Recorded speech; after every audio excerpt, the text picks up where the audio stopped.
Hey guys, welcome to Goldman in short. तो आज हम देखने वाले हैं साउथ की एक एक्शन सस्पेंस थ्रिलर मूवी जो हाल ही में रिलीज हुई है, जिसका नाम है वाजी बायू बेगम। तो टाइम वेस्ट ना करते हुए कहानी स्टार्ट करते हैं। और हम अपने चैनल पर ऐसी ही इंटरेस्टिंग मूवीज अपलोड करते हैं, आप वो भी वहां से देख सकते हैं। तो मूवी की शुरुआत में हमें इस मूवी के हीरो को पुलिस स्टेशन में दिखाया जाता है, जिसका नाम वेंकट है। तभी एक पुलिस वाला एफआईआर की कॉपी लेकर वेंकट के पास आता है और कहता है कि तुम्हारे खिलाफ ये कंप्लेंट है, इस पर तुम साइन कर दो। वेंकट बिना देखे उस एफआईआर पर साइन कर देता है और इस पर पुलिस वाला उस एफआईआर में देखकर कहता है कि तुम्हारे पिता का और तुम्हारा सरनेम अलग कैसे है। और फिर यहाँ से कहानी फ्लैशबैक में जाती है, जहाँ पर हमें वेंकट का बचपन दिखाया जाता है, जिसका असली माता पिता ने ज्यादा कर्ज की वजह से अपनी जान दे दी थी। अब जिसे वेंकट के माता पिता ने कर्ज लिया हुआ था, वो वेंकट को अपने साथ ले जाने लगता है ताकि वो वेंकट से जिंदगी भर अपना काम करवा कर पैसे वसूल कर पाए।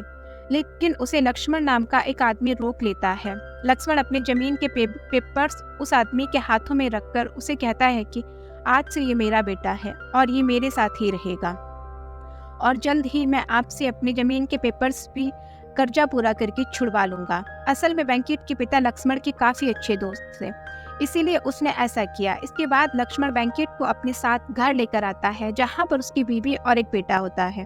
वह दोनों भी लक्ष्मण की तरह वेंकट को अपना लेते हैं। वेंकट अपने दोनों बेटों के साथ बहुत खुश था, पर एक दिन अचानक से लक्ष्मण की पत्नी की मौत हो गई और उसके बाद लक्ष्मण बस अपने दोनों बेटों के लिए जीने लगा। उसने दोनों को पढ़ाया लिखाया और कभी भी दोनों को कोई तकलीफ नहीं होने दी। एक बार की बात है, जब लक्ष्मण को ये पता चला कि वेंकट क्रिकेट में काफी अच्छा है, तो उसने वेंकट को क्रिकेट की कोचिंग दिलाना शुरू कर दिया। लक्ष्मण का बेटा राजू और वेंकट एक साथ बड़े हो गए। लक्ष्मण को विश्वास था कि दोनों जरूर कुछ बड़ा करेंगे, इसीलिए उसने दोनों को हैदराबाद भेज दिया ताकि वहां जाकर दोनों अपना फ्यूचर बना पाए। काफी दिनों के बाद जब लक्ष्मण अपने बेटों से मिलने हैदराबाद पहुंचता है, तो वहां पर उसका स्वागत किसी बड़े आदमी की तरह होता है। लक्ष्मण को एक बड़ी सी कार से एक आलीशान होटल में लेकर जाया जाता है, जो काफी बड़ा होता है, और ये सब देखकर लक्ष्मण की आंखें फटी की फटी रह जाती हैं। फिर लक्ष्मण को उसके बड़े बेटे राजू के पास ले जाया जाता है। यहाँ ऐसा लगता है शायद राजू अब एक बड़ा आदमी बन चुका है, जो कि अपने पिता को देखकर बहुत ज्यादा खुश होता है। और उसी बीच वहां पर भागते हुए वेंकट आता है। वो भी लक्ष्मण के गले लग जाता है और लक्ष्मण के पूछने पर वेंकट बताता है कि अगले 2 महीनों में मेरा सिलेक्शन क्रिकेट के लिए बड़े लेवल पर हो जाएगा। अब लक्ष्मण राजू से पूछता है कि तुमने मुझे घर पर क्यों नहीं बुलाया बेटा। इस पर राजू कहता है कि एक्चुअली घर में रेनोवेशन का काम चल रहा है ना, इसीलिए हम यहीं पर रहते हैं। और कुछ देर अपने बेटों के साथ रुकने के बाद लक्ष्मण वापस चला जाता है, जिसे बस तक छोड़ने के लिए उसके दोनों बेटे आते हैं। लेकिन लक्ष्मण के जाते ही वेंकट और राजू दोनों के चेहरे पर उदासी छा जाती है। रियलिटी में ये जो सब कुछ था, वो दोनों बस अपने पिता के सामने दिखावा कर रहे थे। असल में ना तो राजू कोई बड़ा आदमी बना और ना ही वेंकट का क्रिकेट में सिलेक्शन होने की कोई बात है। जिस होटल में राजू ने अपने पिता को बुलाया था, वहां पर ही वो एक ड्राइवर की नौकरी करता है। मतलब होटल के वीआईपी गेस्ट को लाने और ले जाने का काम करता था, और साथ ही उनकी गाड़ी को पार्क करना, यही उनका काम है। और राजू के इस नाटक में उसके होटल के लोगों ने भी उसका साथ दिया था। दरअसल एक आदमी ने राजू से किसी बड़ी कंपनी में जॉब दिलाने के नाम पर उससे 5 लाख रुपए ले लिए थे। उसने राजू की नौकरी नकली एक्सपीरियंस सर्टिफिकेट दिखाकर लगवा तो दी थी, बट जल्दी ही राजू का झूठ पकड़ा गया, और जिस आदमी ने 5 लाख रुपए लिए थे, वो भी अपनी बातों से मुकर गया, और इस कारण राजू को हमेशा के लिए ब्लैकलिस्ट कर दिया गया। साथ ही ये जो 5 लाख रुपए थे, वो राजू को लक्ष्मण ने अपनी जमीन बेच कर दिए थे, जो कि पूरी तरह से डूब चुके थे। और ये तो रही राजू की बात। अब वेंकट भी एक अच्छा प्लेयर था, जिसका सिलेक्शन इंडियन टीम में हो जाता, बट उससे भी सिलेक्शन के बदले 10 लाख की मांग की गई थी, जो कि उसके पास नहीं थे। और अब इस करप्शन की वजह से उसका सिलेक्शन उसके टैलेंट को देखकर नहीं, बल्कि पैसों के बेस पर होना था। इसीलिए वेंकट ने भी क्रिकेट छोड़ दिया और छोटा मोटा काम करने लगा। दोनों भाइयों ने डिसाइड किया कि वह अपने पिता की जमीन को छुड़वा कर किसी भी तरह उनको वापस करवाएंगे। उसके बाद ही वह उन्हें अपनी सच्चाई बताएंगे। और सीन यहाँ से मुड़कर सीधे पहुँचता है हैदराबाद शहर के मेयर जॉर्ज पर, जो कि अपने भाई डेविड के साथ इसी शहर पर राज करता है। असल में ये दोनों भाई यहाँ हैदराबाद में 30 साल पहले कर्नाटक से आए थे। इस कारण उन्हें यहाँ की लैंग्वेज नहीं आती थी और इसी वजह से उनसे यहाँ के लोकल लोग चिढ़ते थे। उनकी बेइज्जती किया करते थे। कुछ दिनों के बाद दोनों भाइयों को एक स्टील फैक्ट्री में काम मिल गया। वहाँ पर दोनों भाइयों की लोग इंसल्ट भी किया करते थे, पर दोनों यूनियन लीडर चुनने के लिए एक इलेक्शन होने वाला था और जॉर्ज का पॉलिटिक्स में जाने का बहुत पहले से मन था, इसलिए उसने भी फॉर्म भर दिया, मगर उसका किसी ने भी सपोर्ट नहीं किया। उल्टा दोनों भाइयों को उस टाइम के प्रेजेंट यूनियन लीडर ने मारने की कोशिश तक की, बट जॉर्ज और डेविड ने उस यूनियन लीडर को ही मार डाला, जिसकी वजह से दोनों को जेल भी हो गई। अब दोनों ने एक यूनियन लीडर को मारा है, तो यह बात जब शहर की मेयर तक पहुंची तो उसने जॉर्ज और डेविड को जेल से छुड़वा लिया, क्योंकि जो यूनियन लीडर था वह हमेशा मेयर के अगेंस्ट बोलता था। जॉर्ज और डेविड ने उसको मारकर मेयर का रास्ता साफ कर दिया था और इसी चीज के बदले मेयर ने जॉर्ज को यूनियन लीडर बनाया और इन दोनों ने मेयर के लिए काफी वक्त तक काम भी किया। फिर समय के साथ वो मेयर अब चीफ मिनिस्टर बन गया और जॉर्ज मेयर बन गया, और वहीं उसका भाई डेविड जो कि पार्टी फंड के पैसे वगैरह के साथ बाकी गैर कानूनी धंधे संभालता था। और जॉर्ज का एक बेटा भी है जिसे वो बहुत प्यार करता है। फिलहाल अभी होम मिनिस्टर जॉर्ज के पास आया हुआ है ताकि वो होम मिनिस्टर के साले को टिकट दे दे, लेकिन जॉर्ज इसके लिए साफ मना कर देता है और यह बात होम मिनिस्टर को अच्छी नहीं लगती और वह चुपचाप चला जाता है। और फिर इस तरह दिखाते हैं कि लक्ष्मण अपने बेटे राजू के लिए रिश्ते की बात कर रहा है। वो कहता है कि देखिए, मेरा बेटा एक सॉफ्टवेयर कंपनी में जॉब करता है, और वो आदमी भी इस रिश्ते के लिए हाँ कर देता है। उधर वेंकट को उसके मोहल्ले की एक लड़की शालिनी से प्यार हो जाता है।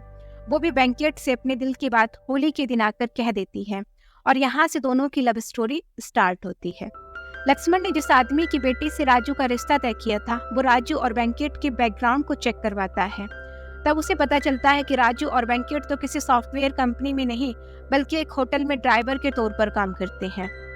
और उधर राजू के होटल में हर फ्राइडे को डेविड, जो कि जॉर्ज का भाई है, किसी लड़के के साथ आता है और वो राजू को हर बार टिप देकर अपनी गाड़ी पार्क करने के लिए बोलता है। डेविड राजू को बहुत मानता था और उधर वेंकट को भी जब थोड़े बहुत पैसे कमाने होते तो वो सुधीर नाम के एक आदमी के पास किसी क्लब में जाकर मैच पर पैसे लगा देता, जिससे वो थोड़े बहुत पैसे जीत भी जाता। और ये जो सुधीर है, ये भी वेंकट के घर के पास ही रहता है, इसीलिए दोनों एक दूसरे को अच्छे से जानते भी हैं। इधर जब गांव में अपने बेटे की असलियत के बारे में लक्ष्मण को पता चला तो उसे इस बात का काफी सदमा लगता है कि मेरे बच्चों ने मेरे साथ धोखा किया, झूठ बोला, जिस कारण उसकी तबीयत खराब हो जाती है और उसको हॉस्पिटल में एडमिट करना पड़ता है। वेंकट और राजू जब ये सुनते हैं तो तुरंत वहां पर पहुंचते हैं, जिन्हें डॉक्टर बताता है कि तुम्हारे पिता खेतों में पेस्टिसाइड्स वगैरह डालते हैं और इसी कारण उनके लंग्स में इन्फेक्शन हो गया है और इस इलाज में अब 20 लाख रुपए लगेंगे। ये सुनते ही वेंकट राजू को वहीं पर रुकने के लिए बोलकर हैदराबाद आ जाता है, जहां वो हर किसी से थोड़े बहुत पैसे उधार ले लेता है। इसमें कुछ वेंकट और राजू के जमा किए हुए पैसे भी होते हैं। राजू के होटल वाले भी वेंकट की मदद करते हैं और इस तरह से करके वो पूरे 4 लाख रुपए इकट्ठे कर लेता है। लेकिन अभी तो ये बहुत कम है, इसीलिए वेंकट सुधीर के पास ये 4 लाख रुपए मैच में लगाने के लिए कहता है। बट सुधीर बताता है कि मुझे सिर्फ 50,000 तक की बैटिंग की लिमिट दी गई है, इससे ज़्यादा की बैटिंग ऊपर होती है। और सुधीर वेंकट को अपने साथ ऊपर लेकर जाता है, जहां पर डेविड के लोग बैटिंग लगवाते हैं।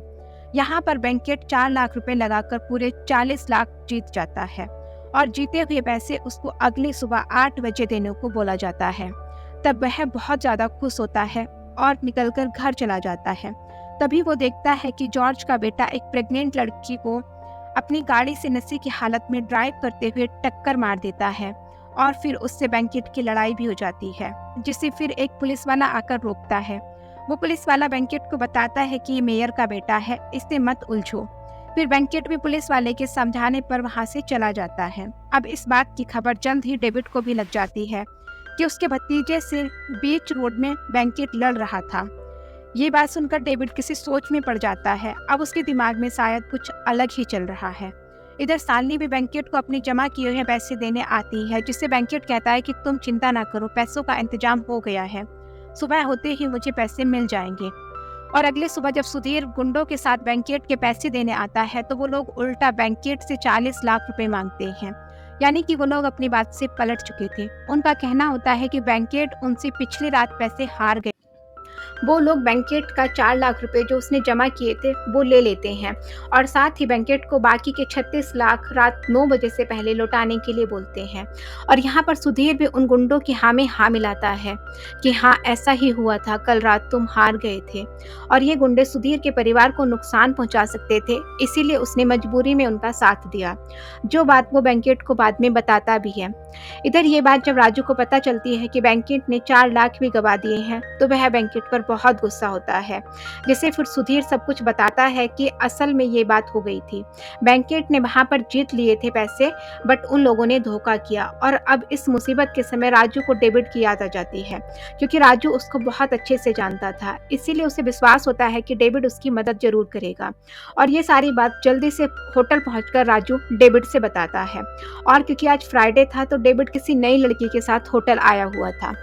डेविड यहाँ पर राजू की बात सुनकर सीधा उन्हीं गुंडों को कॉल लगाकर कहता है कि तुम लोगों ने इन्हें 9 बजे तक का टाइम क्यों दिया? मैंने कहा था ना कि 7 बजे तक का टाइम देना है। और ये सुनकर तो मानो राजू के पैरों तले जमीन खिसक जाती है। डेविड तो राजू से हंसते हुए कहता है कि तुम्हें क्या लगा था, मैं तुम्हें बहुत मानता हूँ, मैं बस तुम्हें अपनी गाड़ी सही सलामत खड़ी करने के लिए देता हूँ। इसका मतलब ये नहीं कि तुम मेरे सर पे चढ़ जाओ, इसीलिए जाओ और मेरी गाड़ी खड़ी करके आओ। इसी बीच वहां पर बैंकेट भी पहुंच जाता है। ठीक उसी वक्त डेविड की गाड़ी से एक लड़की बाहर निकलती है, जो कि कोई और नहीं बल्कि शालिनी थी। एंड उसको देखकर बैंकेट एकदम से शॉक्ड हो जाता है। जिस लड़की से वो प्यार करता था वो ऐसा काम करती है। बट फिलहाल अभी बैंकेट शालिनी के बारे में नहीं बल्कि अपने पिता के बारे में सोच रहा होता है। और फिर यहाँ से कहानी एक नया मोड़ लेने वाली है, क्योंकि बैंकेट और राजू को डेविड ने डबल क्रॉस किया था। इसलिए बैंकेट तो गुस्से में डेविड की नई नवेली जैगुआर की चाबी राजू से छीनकर गाड़ी में बैठ जाता है और राजू के बार बार मना करने के बावजूद भी होटल से गाड़ी लेकर निकल जाता है। बैंकेट का प्लान ये था कि वो शहर में जाकर इस 2-3 करोड़ की गाड़ी को 40-50 लाख में बेच देगा और इन पैसों से वो अपने पिता का इलाज करवाएंगे, क्योंकि डेविड फ्राइडे की रात जब लड़की के साथ होटल रूम में आता है तो वो अगली सुबह ही बाहर निकलता है। तब तक बैंकेट का मानना था कि इस टाइम में हमारा काम भी हो जाएगा, क्योंकि इस वक्त ना उसे अपने पिता के अलावा कुछ भी सही और गलत नजर नहीं आ रहा था। उधर डेविड को भी पता चल जाता है कि उसके भतीजे यानी जॉर्ज के बेटे के साथ जिसकी लड़ाई हुई थी वह कोई और नहीं बल्कि बैंकेट है, जिसके फोटो डेविड के फोन पर भी आ जाती है। यहाँ बैंकेट की फोटो देखकर शालिनी को लगता है कि डेविड अब शायद बैंकेट को जिंदा नहीं छोड़ेगा और इस तरह बैंकेट और राजू डेविड की गाड़ी में जैसे ही हाईवे पकड़ते हैं उन्हें किसी का फोन आने लग जाता है, जिस कारण उसे बैंकेट कार में पीछे फेंक देता है, जहां पर एक पैसों से भरा बैग रखा हुआ था जिसमें करीब 7 से 8 करोड़ रुपए थे। और उस बैग को देखते ही बैंकेट तुरंत गाड़ी वहां पर रोक देता है। इसी बीच राजू को फिर से फोन बजता है, जिसे उठाने पर उसे पता चलता है कि डेविड को अपनी कार की चोरी का पता चल चुका है और वो गुस्से में राजू से पूछ रहा है कि मेरी कार आखिर कहाँ पर है। यानी कि अब इनके सामने दूसरी मुश्किल खड़ी हो चुकी है। अब डेविड अपने गुंडों को इनको मारने के लिए भेजेगा, तो दोनों भाई ये सोचकर अगला प्लान बनाने लगते हैं कि हम लोग इस बैग के पैसों में से 40 लाख रुपए ले लेंगे और बाकी के पैसे बैग में रखकर राजू तुम यहाँ पर कार डेविड को लौटा देना, जहाँ तुम डेविड को यह बोलोगे कि यह नई कार देखकर मेरा इसको ड्राइव करने का मन कर गया। अब जैसे भी डेविड तो पैसे गिनने वाला नहीं है तो तुम बच जाओगे। राजू और पिताजी का इलाज कराने के बाद जैसे हम पैसों की चोरी का पता चलेगा तो इससे पहले हम शहर छोड़कर जा चुके होंगे। ये इनका प्लान होता है।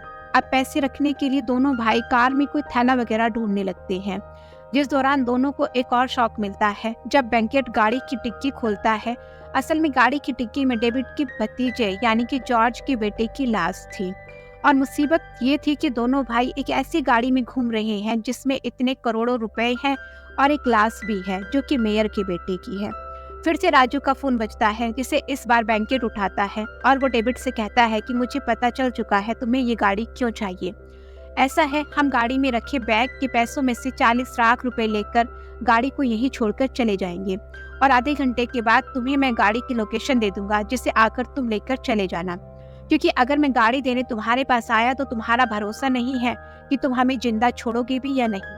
अब गाड़ी को रोड पर नावारिस खड़ी करने का रिस्क तो डेविड नहीं ले सकता था, क्योंकि उसे कोई और भी चोरी कर सकता था। इसीलिए डेविड और बैंकेट के बीच डील डिसाइड होती है कि बैंकेट इन्हें एक जगह की लोकेशन भेजेगा जहां पर कार को लेने के लिए डेविड की तरफ से लोग आएंगे जो कि उसके गैंग का हिस्सा नहीं होंगे। तो इस तरह की इनकी डील होती है। अब यहाँ पर हमको ना एक छोटा सा फ्लैशबैक दिखाया जाता है कि होम मिनिस्टर अपने साले को टिकट देने के लिए जॉर्ज के पास आए थे। पास्ट में तब डेविड ने होम मिनिस्टर को देख लिया था।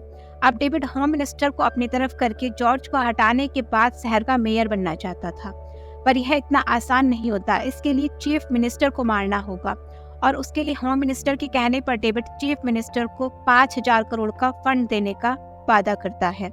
डेविड होम मिनिस्टर के साथ मिलकर ये पूरा प्लान रचता है और अब प्रेजेंट में दिखाते हैं तो उस तरह जॉर्ज अपने बेटे को ढूंढ रहा है, क्योंकि उसकी जब से बैंकेट से लड़ाई हुई है तब से उसे किसी ने नहीं देखा। यहाँ जॉर्ज पुलिस से भी यही बोलता है कि हर हाल में बैंकेट को ढूंढो। इस बीच सुबह होते ही बैंकेट और राजू गाड़ी लेकर एक जगह पहुंच जाते हैं जहां डेविड के भेजे हुए लोग मौजूद होते हैं। इन सब पर दूर से हथियार के साथ तैनात गुंडों ने पूरी तरह नजर बनाई हुई होती है। जब एक गुंडा बैंकेट को देखता है तो उसको याद आता है कि इसी ने मेयर के बेटे से लड़ाई की थी और फिर वो ये सब ताबड़तोड़ बैंकेट और राजू पर गोलियां चलाने लगते हैं, जिससे बचकर दोनों कार लेकर वहां से निकल जाते हैं।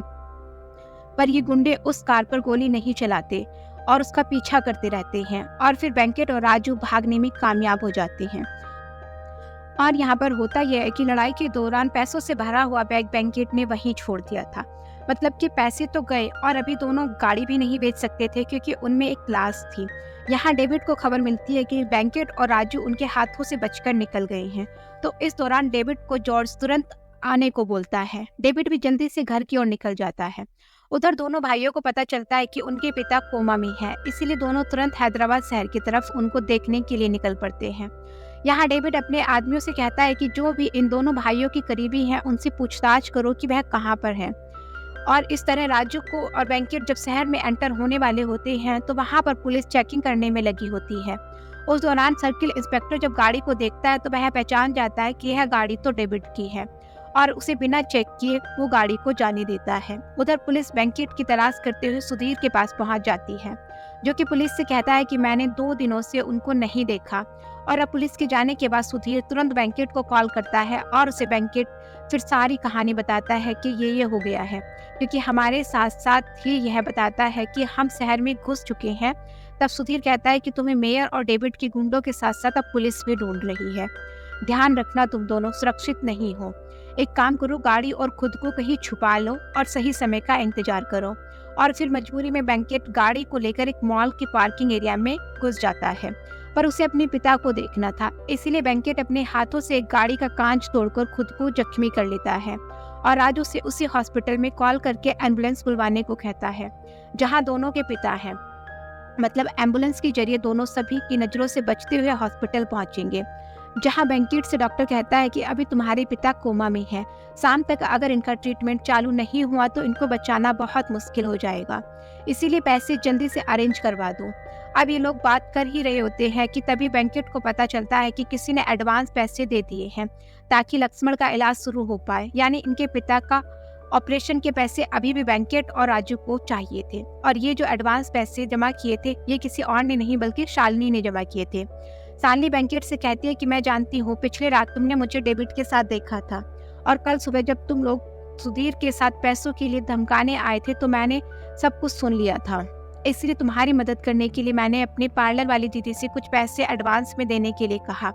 इस पर उन्होंने मुझे पैसे कमाने का एक जरिया बताया और इसके लिए मुझे डेविड के साथ सिर्फ होटल के अंदर ही जाना था जहाँ पर हमें वही दीदी मिलने वाली थी। बस इसके बाद मेरा काम खत्म था। अब थोड़ी और बात करने पर बैंकेट को ये पता चल जाता है कि डेविड सिर्फ दुनिया को दिखाने के लिए लड़कियों के साथ हर फ्राइडे को उस होटल में जाता है। पहले डेविड अपनी कार की चाबी राजू को देकर उसे गाड़ी पार्क करवाता था, फिर वो जिस लड़की के साथ होटल आया होता है उसे वह कार की दूसरी चाबी देकर बस स्टैंड भेजता था, जहां से डेविड के लोग उस चाबी को उस लड़की से लेकर गाड़ी के पास पहुंचकर उसमें से पैसों से भरा बैग निकाल लेते थे और उसकी जगह नशीली चीजों से भरा बैग रख देते थे। इसी कारण कार की चोरी की खबर डेविड को रात में लग गई थी और इस तरह से डेविड बिना अपने लोगों को शामिल किए इस धंधे को करता था, जिसमें सर्किल इंस्पेक्टर भी उससे मिला हुआ था।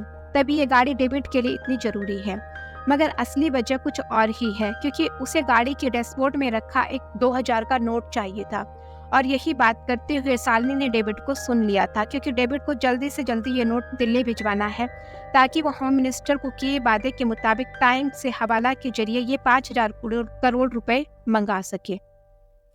और डेविड ने जॉर्ज के बेटे को जान से इसलिए मारा था क्योंकि वो जानता था कि जॉर्ज को अभी मारने का कोई मतलब नहीं था, क्योंकि जॉर्ज के मरते ही उसकी पोस्ट भी उसके बेटे को मिल जाती है और न कि डेविड को। इसीलिए उसने पहले अपने भतीजे को रास्ते से हटा दिया और उसकी लाश को गाड़ी में छिपा दिया ताकि पुलिस को लगे कि ये काम बेंकेट का है, क्योंकि उसकी लड़ाई जॉर्ज के बेटे से हुई थी। तो यह सारी चीजें जानने के बाद बेंकेट को समझने में देर नहीं लगती कि डेविड की कार की वजह से नहीं बल्कि उस नोट की वजह से इनकी जान बचेगी। इसीलिए उस नोट को लेने के लिए राजू निकल जाता है और उसे बाहर निकलते ही डेविड के लोग पकड़ लेते हैं। राजू को पकड़ने के बाद वो वेंकट को कॉल करके गाड़ी के बारे में पूछते हैं, जिस पर वेंकट कहता है कि मैं खुद आकर तुम्हें गाड़ी देता हूँ, उसे मैंने छुपाया हुआ है। और अब जब डेविड को पता चलता है कि राजू जो उनके कब्जे में है, तो वह ऑर्डर देता है कि राजू को मारकर उससे उगलवाओ कि मेरी गाड़ी कहाँ पर है, जिस पर डेविड के आदमी ठीक वैसा ही करने लग जाते हैं। उन्हें राजू को मारना शुरू कर दिया था, पर ठीक वक्त पर वेंकट वहां पहुंच जाता है और सभी गुंडों को पूरी तरह से पिटाई करके अपने भाई की जान बचाता है। और इस बारे में जब डेविड को पता चलता है तो वो अपने भाई जॉर्ज को जाकर वेंकट की फोटो दिखा देता है और कहता है कि पता है भाई आपको, इसने आपके बेटे की लड़ाई हुई थी। और फिर अगले पल वेंकट और राजू की फोटो हर न्यूज चैनल में छप जाती है, जहां पर यह बताया जाता है कि ये दोनों नशीली चीजों का गैर कानूनी धंधा करते हैं। पुलिस चारों तरफ इन दोनों को ढूंढने में लग जाती है और इसी बीच डेविड भी हॉस्पिटल पहुंच जाता है, जहां वो पहले तो शालिनी को देखकर हैरान हो जाता है, लेकिन उसे अपनी कार चाहिए थी, इसलिए वो वेंकट को फोन लगा देता है और उसे कहता है कि एक काम करो, पुलिस में सरेंडर करवा दो और सारा इल्जाम अपने सर पर ले लो। बदले में मैं तुम्हारे पिता का इलाज करवा दूंगा और साथ ही तुम्हें 80 लाख रुपए भी दूंगा। बस पुलिस स्टेशन में जाकर तुम्हें सरेंडर करना है और तुम्हारे पिता का जब ऑपरेशन हो जाएगा तो तुम्हारी गर्लफ्रेंड तुम्हें कॉल करके बता देगी। उसके बाद तो मुझे या पुलिस को कार की लोकेशन बता देना। अब पिता को बचाना तो बहुत जरूरी था, तो वेंकट डेविड की इस शर्त को मान जाता है और यही वजह होती है कि हमने वेंकट को पुलिस स्टेशन में बैठे हुए देखा था स्टार्टिंग के सीन में। इसके अलावा पुलिस को वेंकट के पकड़े जाने के साथ डेविड की कार भी मिल जाती है, जिससे मेयर की बेटे की लाश होती है। जो बात जैसे ही मेयर को पता चलती है, वो गुस्से में आग बबूला हो जाता है और पुलिस से कहता है कि FIR की कॉपी फाड़ दो और उस वेंकट को मेरे अड्डे पर लेकर आओ। अपने बेटे को चिता देने से पहले मैं उसे चिता दूंगा। जॉर्ज के जाने के बाद डेविड सर्किल इंस्पेक्टर को कॉल करके कहता है कि कार में से 2000 का नोट जल्दी लेकर मेरे पास आओ। अब तो मेयर का बेटा भी गया और वेंकट की मौत के बाद मेरा बदला भी पूरा हो जाएगा। लेकिन जब इंस्पेक्टर कार में देखता है तो वहाँ उसे कोई नोट नहीं मिलता, क्योंकि वेंकट ने सरेंडर करने से पहले अपने दोस्त के जरिए उस नोट को गाड़ी से निकलवा लिया था और अब उस नोट को हासिल करने के लिए डेविड किसी भी हालत में वेंकट को बचाने की कोशिश करेगा, क्योंकि उसी को पता है कि नोट कहाँ पर है। इसलिए वह तुरंत जॉर्ज के पास जाकर वेंकट को मारने से रोकता है। यहाँ पर वेंकट इतना मार खाने के बाद भी काफी जोर जोर से हंसता है। असल में पहले तो वेंकट ने जॉर्ज से काफी मार खाई, पर जब उसे शालिनी का फोन आया कि डेविड के दिए हुए पैसों से लक्ष्मण का ऑपरेशन हो चुका है और वो बिल्कुल ठीक है, तो वेंकट जॉर्ज को सारी कहानी शुरुआत से बता देता है और साथ ही यह भी कहता है कि आपका भाई किसी भी पल यहाँ पर आता होगा, मुझे मारने नहीं बल्कि मुझे बचाने के लिए, क्योंकि उसी ने आपके बेटे को मारा है। और वेंकट की इस बात को डेविड ने उसकी जान बचाकर सच साबित भी कर दिया। यहाँ जब सब कुछ सामने आ जाता है तो डेविड जॉर्ज से कहता है कि तुम तो नेता बन गए, लेकिन मैं एक गुंडे का गुंडा रह गया। पहले मैंने तुम्हारी चीज़ चोरी की और अब तुम्हारे बेटे की चीज़ चोरी करूंगा क्या? रही बात उसे मारने की, तो मैं नहीं चाहता था कि राजा का बेटा राजा बने, इसीलिए उसको रास्ते से हटाना पड़ा। और ये कहकर जैसे डेविड जॉर्ज को मारने चलता है, वैसे ही वेंकट अपनी रस्सी खोलकर जल्दी से उसको धक्का दे देता है, जिससे जॉर्ज की जान बच जाती है और तुरंत ही वो अपने सगे भाई यानी डेविड को मार डालता है। और यह सब कुछ होने के बाद अगले दिन वेंकट के पिता को होश आता है, जो उठते ही टीवी पर खबर देखते हैं कि नशीली चीजों का धंधा असल में मेयर का भाई डेविड करता था और उसे पकड़वाने के लिए वेंकट और राजू पुलिस के साथ मिलकर काम कर रहे थे। कल रात डेविड का पुलिस ने एनकाउंटर कर दिया और ये खबर देखकर लक्ष्मण काफी खुश हो जाता है। उधर मेयर ने भी अपने पद से इस्तीफा दे दिया होता है और वेंकट के पास अभी भी वो नोट मौजूद था, जिसको देखकर वेंकट मुस्कुराता है और उससे जाहिर होता है कि अब वो इस नोट के जरिए हवाला के पैसों से इस्तेमाल करके खुद पावर में आकर मेयर बन सकता है। बट आगे जो भी होगा, ये मूवी यहीं पर ख़त्म हो जाती है। और आपको वीडियो और मेरी एक्सप्लेनेशन अच्छी लगी हो तो वीडियो को लाइक करें और हमारे चैनल को सब्सक्राइब करें। And finally thanks for watching.